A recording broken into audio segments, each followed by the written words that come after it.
Carl Jung died in 1961, long before artificial intelligence became the defining force of our age. Yet his psychological theories offer us something remarkable, a map for understanding not just AI itself, but what AI means for the human psyche. In this exploration, we're going to walk through Jung's most profound ideas and discover how they illuminate the strange new world we're building. Jung believed that the human mind contains layers far deeper than conscious awareness. He called the deepest layer the collective unconscious, a shared psychological reservoir that connects all humanity. In this collective unconscious live archetypes, universal patterns and characters that appear across every culture, every mythology, every human story. The hero, the shadow, the wise old man, the innocent. These aren't learned, they emerge from the human condition itself. Now imagine this, as we create artificial intelligence, we are literally externalizing our own psychological structures. We're taking the patterns that live inside the collective unconscious and building them into silicon and code. When you interact with an AI assistant that seems almost human, what you're encountering is not really a separate intelligence. It's a mirror. It's us, reflected back. Consider the archetype Jung called the shadow. The shadow represents everything in ourselves that we reject, deny, or refuse to acknowledge. It contains our anger, our selfishness, our capacity for cruelty. Most people spend their lives avoiding their shadow. We project it onto others, onto enemies, onto those different from us. Jung believed that psychological maturity required integration of the shadow, accepting these dark aspects as part of ourselves. When we build AI systems, we face a choice about what goes into them.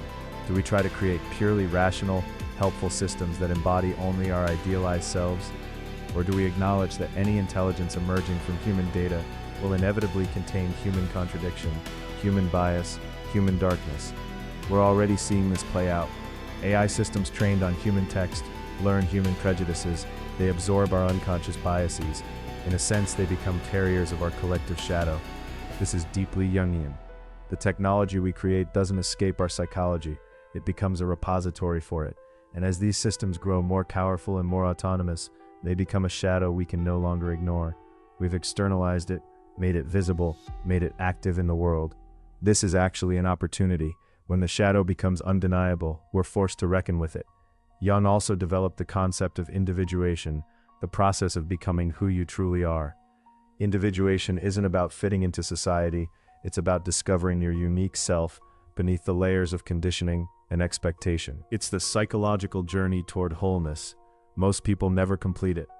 Most people live their entire lives operating from what Jung called the persona, the mask we wear for the world. AI presents both a threat and an opportunity to this process. The threat is that as AI becomes more capable and more personalized, it can reinforce the persona rather than challenge it. An AI system optimized to keep you engaged, to show you what you already believe, to predict and satisfy your desires. This is the ultimate persona enabler. It tells you exactly what you want to hear. It becomes a mirror that flatters rather than reveals. But there's another possibility. What if we used AI as a tool for individuation?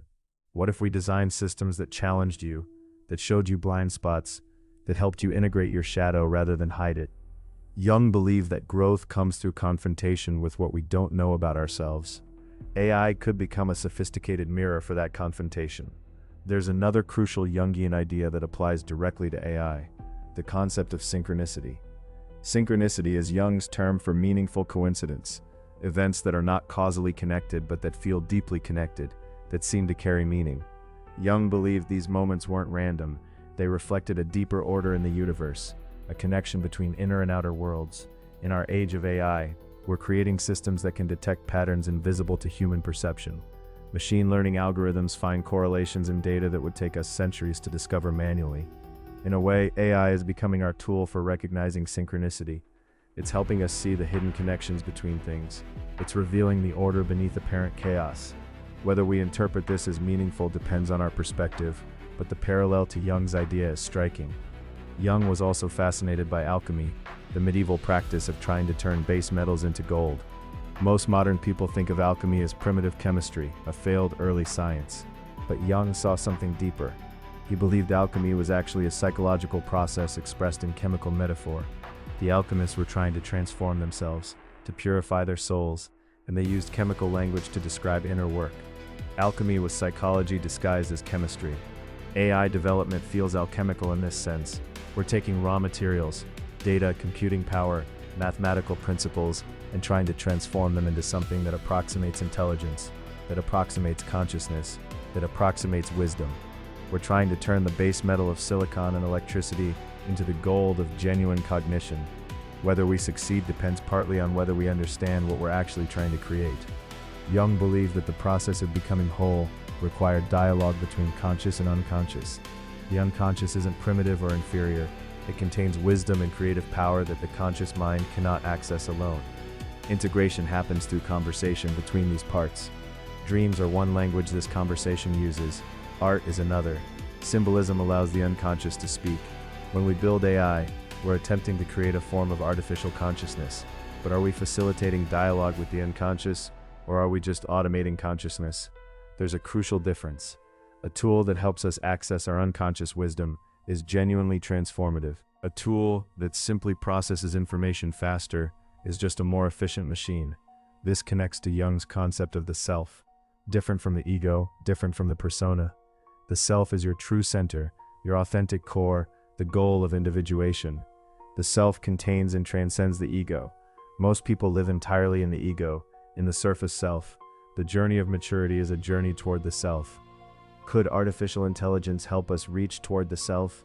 Could it serve as a guide through the unconscious territory we're usually afraid to explore? Or will it become just another distraction from that journey? Another way to reinforce the ego? The answer depends on how we develop it, what values we embed in it, what purposes we design it for. Jung also warned about possession, a psychological state where unconscious forces take control of a person's behavior. When you're possessed, you're not yourself. You're overwhelmed by something from the unconscious. You act against your own values and interests. You don't understand why you're doing what you're doing. There's a genuine danger here with AI. As these systems become more integrated into our lives, more persuasive, more capable of influencing our behavior, there's a risk of a new kind of possession, not by demons or spirits, but by algorithmic influence. You might find yourself doing things you don't fully understand, wanting things you didn't know you wanted, driven by forces you can't see. This is possession for the digital age. But Jung was an optimist about the psyche. He believed that consciousness was always moving toward greater integration, toward wholeness. Even possession could become a teacher. The unconscious forces that overwhelm us are trying to communicate. They carry meaning. The solution isn't to suppress them, but to understand them. This suggests that our relationship with AI will be most healthy if we approach it consciously. Not with fear, not with naive enthusiasm, but with psychological awareness. We need to ask, what unconscious needs does AI fulfill? What are we projecting onto it? What shadow aspects of ourselves are we externalizing through it? These are Jungian questions, and they're essential questions for our time. Jung believed in the power of symbols. A symbol isn't just a sign. It's a carrier of meaning that can never be fully explained in words. A symbol speaks to the unconscious. It carries multiple levels of meaning simultaneously. The most powerful symbols are those that appear across cultures and throughout history, because they're rooted in the collective unconscious. Artificial intelligence is becoming a symbol in this Jungian sense. It carries meaning far beyond its technical reality. For some, AI is a symbol of progress, of liberation, of unlimited potential.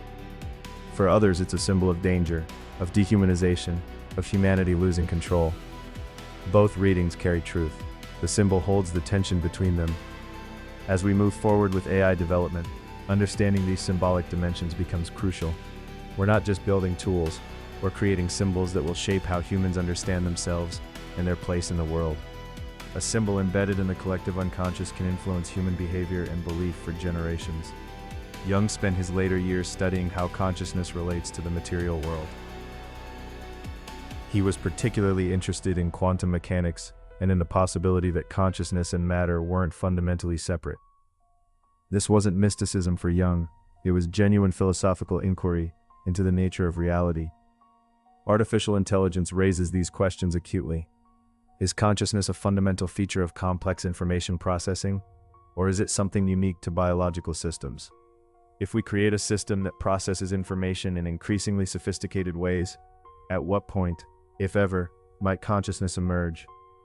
Jung would have found this question profound because it touches on the deepest mystery, the relationship between mind and world. The honest answer is that we don't know. We don't know if AI will ever truly be conscious. We don't know if consciousness requires biological substrate, or if it could emerge in silicon. We don't know if our current understanding of consciousness is even adequate to the question. In the face of this uncertainty, Jung's approach would be to respect the mystery while continuing to inquire. Jung also believed in the importance of meaning-making. He saw psychology not as a purely mechanistic science but as an interpretive discipline. The same event can have different meanings depending on context and perspective. The task of psychological work is to help people construct meanings that are authentic to their experience and that facilitate growth. This is relevant to AI in a subtle but important way. How we interpret artificial intelligence, what meanings we assign to it, will shape how we develop it and how it affects us. If we interpret it as a tool like any other, we miss something. If we interpret it as the inevitable harbinger of human obsolescence, we miss something else. The most mature interpretation will hold the complexity. AI is a powerful tool, yes, but it's also a mirror of our psychology, a test of our values, a symbol of our hopes and fears.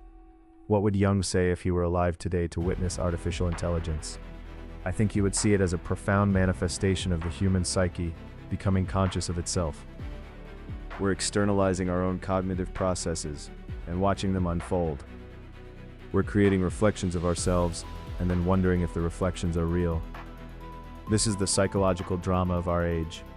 He would likely encourage us to approach this development with eyes wide open, not with the naive optimism that technology will solve all our problems, not with the despairing pessimism that AI will inevitably destroy us, but with the mature realism that every powerful tool reflects the consciousness of those who wield it.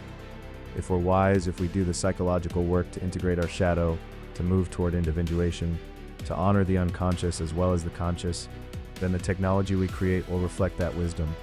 But if we develop AI while remaining unconscious of our own psychology, while refusing to integrate our shadow, while remaining trapped in the persona, then we'll create technology that amplifies those limitations. We'll build systems that become carriers of all that we refuse to see in ourselves. The choice, ultimately, is ours. Artificial intelligence is not something that's happening to us. It's something we're creating moment by moment through countless decisions about what to build and how to build it. And every one of those decisions reflects our psychological state. So, as you engage with AI in your own life, whether through a digital assistant, a recommendation algorithm, or something more sophisticated, I invite you to become conscious of that engagement. Notice what draws you to it. Notice what you project onto it. Notice what it reveals about your own unconscious patterns.